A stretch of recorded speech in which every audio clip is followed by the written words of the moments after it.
نحمده ونصلي ونسلم على رسوله الكريم اما بعد فاعوذ بالله من الشيطان الرجيم بسم الله الرحمن الرحيم عن ابي مسعود الانصاري قال جاء رجل الى النبي صلى الله عليه وسلم فقال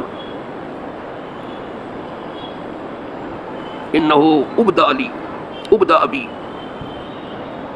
فاحملني فقال ما عندي فقال رجل يا رسول الله انا ادله على من يحمله فقال رسول الله صلى الله عليه وسلم من دل على خیر فله مثل اجر فاعله رواہ مسلم شریف کی حدیث ہے۔ حدیث پاک کے راوی ابو مسعود انصاری ہیں، کہتے ہیں ایک شخص بارگاہ رسالت میں آتے رہتے تھے لوگ،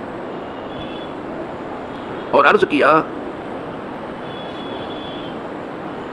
کہ میری سواری مجھے میری منزل تک پہنچانے میں تھکی ہاری دکھائی دیتی، تو حضور مجھے کسی اونٹ پہ سوار کر دو۔ سب کو یہ معلوم تھا کہ حضور کے پاس جو کچھ ہوتا تھا اللہ کے بندوں کی مدد فوری طور پر ہوتی رہتی، اس لیے وہ بیچارہ یہ دیکھ کر کے کہ اب کس سے کہنے جائیں، خود حضور سے ہی سے کہا کہ حضور میری سواری ہمیں ہماری منزل تک پہنچانے میں تھکی ہاری دکھائی دیتی، تو مجھے کسی اونٹ پہ سوار کر دو۔ تو سرکار کی عادت کریمہ یہ نہیں تھی کہ کہتے کہ نہیں تو حضور جانتے ہیں وہاں نہیں تھا، بلکہ یہ فرماتے تھے اس وقت جو چیز تجھے چاہیے میرے پاس نہیں ہے، میں نہیں پاتا ہوں۔ وہ سواری کا طلبگار تھا، اتفاق سے اس وقت حضور کے سامنے کوئی ایسی سواری نہیں تھی جس پر اس کو سوار کروں، تو یہ تو حضور فرماتے تھے کہ لا تجدو، میں اس وقت کوئی چیز نہیں پا رہا ہوں، لیکن یہ نہیں کہتے تھے کہ نہیں دوں گا، وہ تھا ہی نہیں۔ حضور کی دینے کی شان اتنی بڑی تھی کہ بعض لوگوں نے کہا جو اشہد ان لا الہ الا اللہ میں لا کہا جاتا ہے، اگر یہ لا نہ ہوتا تو کوئی حضور سے لا سنتا نہیں کہ اللہ کے سوا کوئی معبود نہیں ہے، نہ نہیں کہتے تھے، اور کبھی کبھی تو قرض لے کر کے دیتے تھے۔ تو فرمایا کہ اس وقت میرے پاس کوئی ایسی سواری نہیں ہے کہ میں تجھے سوار کروں، لیکن جب یہ آپ کہتے تھے تو آپ کو تکلیف ہوتی تھی کہ ہوتا تو ابھی اس کو سوار کر دیتا میں۔ صحابہ تو بہت مزاج شناس تھے، ذرا بھی حضور کی تکلیف دیکھنا نہیں چاہتے تھے، یہ دیکھ کر کے کہ حضور کے پاس اس وقت کوئی سواری نہیں کہ اس کو سوار کر دیں، اور یہ کہہ رہے ہیں میں ایسی چیز نہیں پا رہا ہوں کہ میں تجھے سوار کر دوں، بڑی تکلیف کے ساتھ حضور کہہ رہے تھے اسے۔ تو صحابہ مزاج شناس تھے، کہنے لگے حضور تو آپ مجھے اجازت دیں میں اس آدمی کے پاس لے جاتا ہوں جو اس کو سوار کرا دے گا، یعنی آپ کے غلام ایسے ہیں، جب یہ کہوں گا کہ حضور کے پاس گیا تو وہاں کوئی سواری نہیں تھی اس لیے اس کو سوار نہیں کیا گیا، تو وہ اس کو سوار کر دے گا۔ حضور خوش ہو گئے، پھر حضور کی خوشی سے خوش ہو گئے بہت۔ فرمایا اگر تو اس کو ایسے آدمی کے پاس لے جائے گا جو اس کو سوار کر ہی دے گا تو اس کو تو ثواب ملے گا جو سوار کرے گا اس کو، تجھ کو بھی اتنا ہی ثواب ملے گا، اس لیے کہ تو نے خیر کے راستے کی طرف رہنمائی کی ہے، اس کے ثواب میں سے کچھ کم نہیں ہوگا، اسے بھی پورا ثواب ملے گا سوار کرانے کا، اور تجھے بھی ملے گا، اس لیے جو خیر کی طرف رہنمائی کرتا ہے اللہ اسے خیر میں شامل کر لے گا، ویسے ہی جیسے کہ وہ کرنے والا وہی ہوا۔ آج بھی کتنے لوگ آپ لوگوں کے پاس آتے ہیں کہ مجھے سفر کرا دیجئے، میرے پاس ٹکٹ کا پیسہ نہیں ہے، کچھ اس میں سچے ہوتے ہیں کچھ اس میں جھوٹے بھی ہوتے ہیں۔ آدمی نے کوئی راہ چھوڑی تو نہیں ہے مگر اس کو دھندا بنا کے رہے، ابھی بھی ایک دھندا ہے، تو اس میں کچھ سچے بھی ہوتے ہیں کچھ جھوٹے، نقصان سچوں کو ہوتا ہے جھوٹوں کو کیا پڑتا، لیکن کچھ اللہ کے بندے ہیں تو ان کو سوار کرا ہی دیتے ہیں، سوار بھی کرا دیتے ہیں اور کچھ ان کے جیب میں زیادہ راہ کے لیے پیسہ بھی ڈال دیتے ہیں، انہوں نے تو دیکھا کہ یہ نیک کام ہے، یہ تو سفر ہوا ان کا اپنے ملک سے اپنے ہی ملک میں، اپنے شہر سے اپنے قصبے میں اپنے گاؤں میں۔ کچھ لوگ تو ایسے آتے ہیں مجھے عمرہ کرا دیجیے، تو ایسے بھی ہیں خدا کے بندے کو ان کو عمرہ کرا ہی دیتے ہیں، کچھ ایسے بھی ہیں کہ آتے ہیں کہتے ہیں کہ مجھے حج کرا دیجیے، ہے اللہ کے بندے ایسے وہ حج ہی کرا دیتے ہیں، اور ایک کو نہیں دو کو کرا دیتے ہیں، میرے علم میں ہے، اگرچہ ان کی شکل ہم نے نہیں دیکھی ابھی۔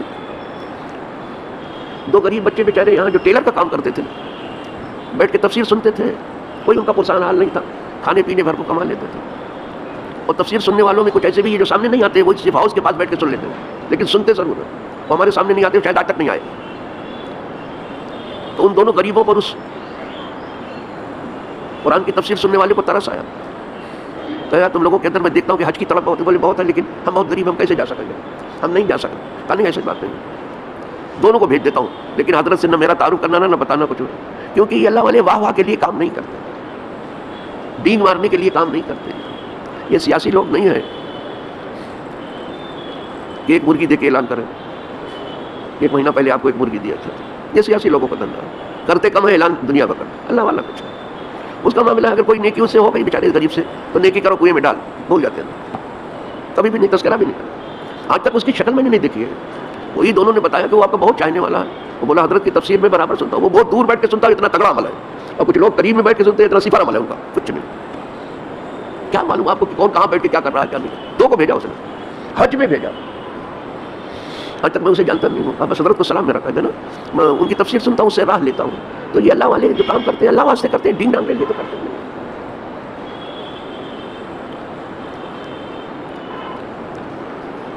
تو اس میں سے بیچارے دیکھا کہا تم لوگ برابر تفسیر سنتے ہو، اور جب حج کا بیان آتا ہے تو تڑپتے ہو، پریشان ہوتے ہو، ظاہر ہے جو نہیں جا سکے گا وہ حج کا بیان ہوگا تو اس کو تکلیف تو ہوگی، لیکن اب کیا بتایا جائے، حج کو ٹور آپریٹرس نے بہت مہنگا کر دیا، حکومت کو اتنا کھلایا کہ ان کا پیٹ اور بڑا ہو گیا، کہاں چھوٹا تھا ان کا بہت بڑا ہو گیا، ادھر کو کھلا پلا کے کوٹا لیا۔ اسی طرح سے بلڈروں نے بلڈنگ مہنگی کر دی، میونسپلٹی کو، پولیس کو اتنا کھلایا کہ ان کے پیٹ پہلے سے بہت بڑے تھے اور بڑے ہو، ایک محلہ چلانے کے 10-10 لاکھ 20-20 لاکھ روپے چلا ہے، اور کسا یہ راز معلوم نہیں ہے، سب کو معلوم ہے، لیکن جب سب کھانے والے ہوں تو بات کون کرے، تذکرہ کون کرے؟ انہوں نے بلڈنگ مہنگی کر دی، آج کوئی خرید سکتا ہے؟ 1 bed room hall kitchen crore کے اوپر لے گئے، انہوں نے کیا۔ باہر جا کر کے لیجیے برلا اور ٹاٹا کے یہاں 60-70 لاکھ میں ڈبل بیڈ روم آپ کو فرسٹ کلاس بنا مل جائے گا۔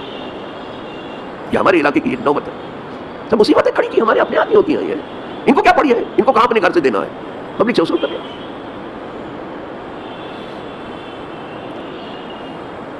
چلو اچھا ہوا ہے، ایک فیصلہ حکومت نے کیا ہے کہ 500 اسکوائر فٹ تک کا اگر مکان ہے تو اس پر جو ہے ٹیکس نہیں دیا جائے گا، پراپرٹی ٹیکس جو ہوتا ہے وہ بہت بھاری ہوتا تھا، مینٹیننس ہی دینا مشکل ہو گیا ہے۔ تو یہ سب اچھے فیصلے ہیں، تھوڑا راحت ہو جائے گی پبلک کو، اچھا فیصلہ ہے، اس کو اچھا کہا جائے۔ جب دنیا میں کماتے ہو پبلک سے تو پبلک کو تھوڑا سہولت دو، آسانی۔ تو عرض یہ کر رہا تھا کہ یہ حضور کی اسی ادا سے سیکھا ہے لوگوں نے، آپ ان کو بیوقوف نہ سمجھیے کہ مہا ہوشیار لوگ ہیں، انہوں نے اپنا بنا لیا، انہوں نے اپنا بنا، اور جو کوئی یہاں آ کے نہیں کر سکا دوبارہ تو آنے نہیں دیں گے پھر مرنے کے بعد، تو افسوس کر کے ہم نے وہاں تو کچھ کیا نہیں اپنی آخرت کے لیے۔ آپ دیکھیں گے کہ اپنی آخرت کے لیے کیا کیا تو صفر نکلے گا آپ کا، کچھ نہیں ہے آپ کے پاس۔ اور یہ جس کی بات کر رہے ہیں بہت بڑے آدمی نہیں ہے، صرف یہ ہے کہ دینداری ان کے اندر کام کر رہی ہے تو یہ کام کر لے گئے اوپر سے۔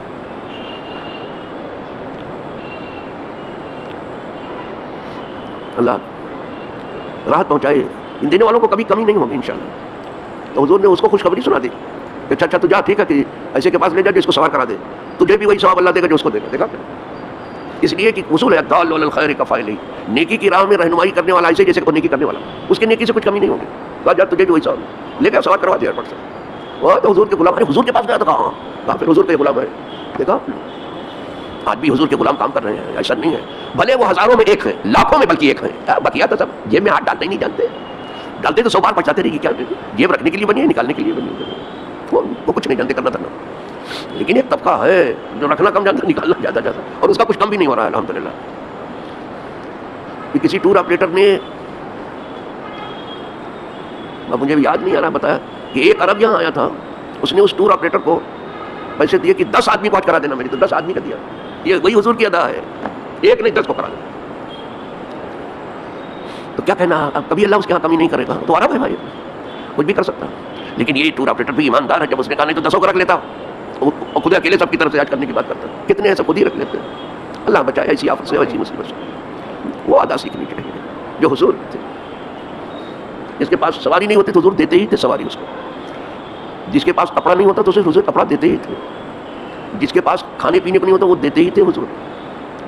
اور زیادہ دیر کی بات نہیں، کل آ رہی بہت بڑی حدیث اسی سلسلے کی، آج تو اتنا ہی تھا سوار کرانے کا معاملہ، لیکن خوشی کی بات ہے کہ حضور کی امت یہ کام آج کرے، بھلے لاکھوں میں ایک کر رہا ہے لیکن کر رہے ہیں۔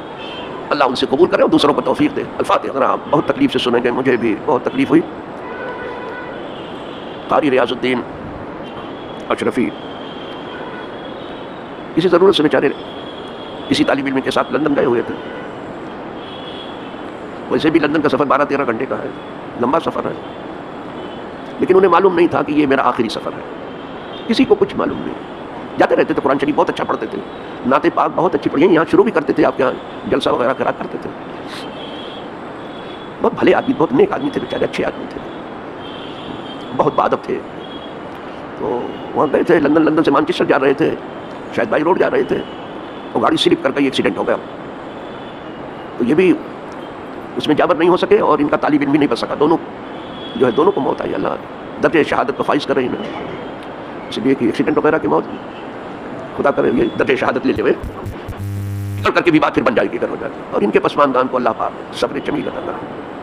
3 بار سورہ اخلاص پڑھ لیجیے، 1 بار سورہ فاتحہ، اور اصالہ ثواب پڑھ لیجیے.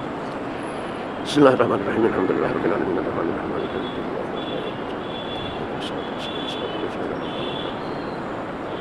بسم اللہ الرحمن الرحیم،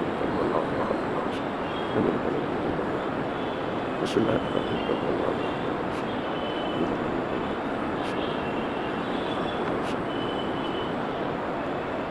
ان اللہ وملائکتہ یصلون علی النبی یا ایھا الذین آمنوا صلوا علیہ وسلموا تسلیما. اللہم صل وسلم علی سیدنا محمد وعلیہ وصحبہ وبارک وسلم. صلاۃ و سلام علیک یا رسول اللہ. اللہم لا تحرمنا اجرہ ولا تفتنا بعدہ واغفر لنا ولہ.